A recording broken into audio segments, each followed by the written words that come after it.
Good evening, readers. It's Tilly here from Tilly's Shelf.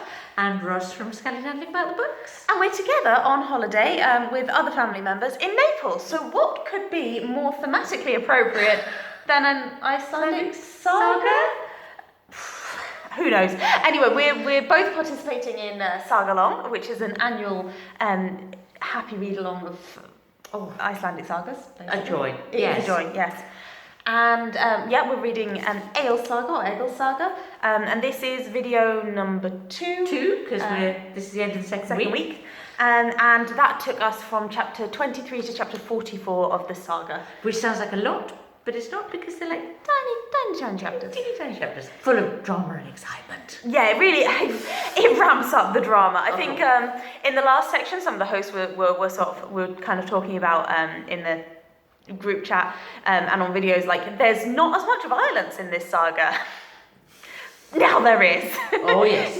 Now you've got people kind of embedding their axes into people and then throwing them to the side. Yeah, and like just squabbling over like Ball games, and then I better kill somebody. Yeah.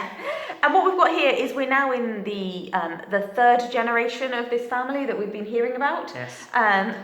So really what you're getting is kind of like a story about intergenerational trauma where violence is progressively normalised. Just a very 21st century. If you look at it that way, like, yeah. Kveldul goes from being somebody who's very like, I want to stay out of it, but if there are problems, I will fight back. Yes. To Skalagrim's somebody who's like really quite angry a lot of the time, but doesn't always lash out. And then you get Egil comes along and he's 3 years old and he's murdering people. Thug. Yeah, a poetic thug. We've had a few poems by him as well. Yes. So one of the enjoyable things is that we finally we've met our lead character, our named protagonist.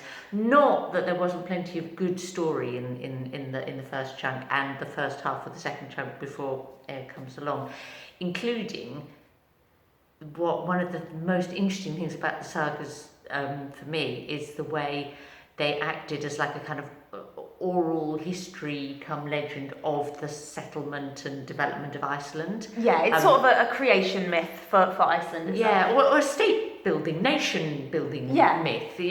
Foundation tale. Why did we come to Iceland, and why do we have our distinctive habits and customs and forms of government that we have in Iceland that are different from other why is places? Iceland the way that it is? Why do we decide things through the all thing rather than through having a king and things like that?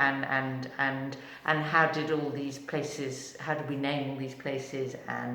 There's a great world building of like, this person fell into the water here and was crushed by a stone, so it's named after the woman that was, chased into the water and crushed by a stone. Yeah.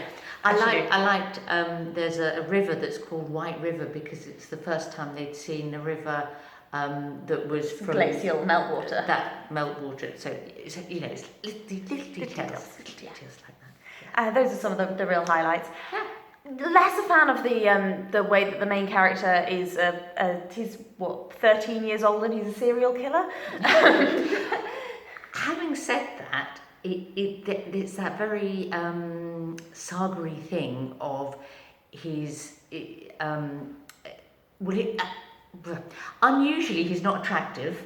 No. And usually, we're told fine figure of a man. It's the best warrior that you've ever heard of, and he was respected by everyone. Lovely, and he's on the ugly side, like his father. Skalagrim.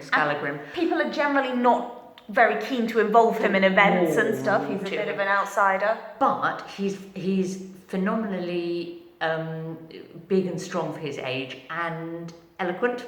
Yeah. And so age 3, his father goes off to visit someone and he wants to come too, and his father says, no, you can't come, I don't want to take you with me, and goes off. And so age 3, he goes and he finds one of his father's pack horses and gets on, and And I've got an illustrated edition of Egil's Saga aimed at small children, despite all the killing, and that's Egil, age 3, on a pony.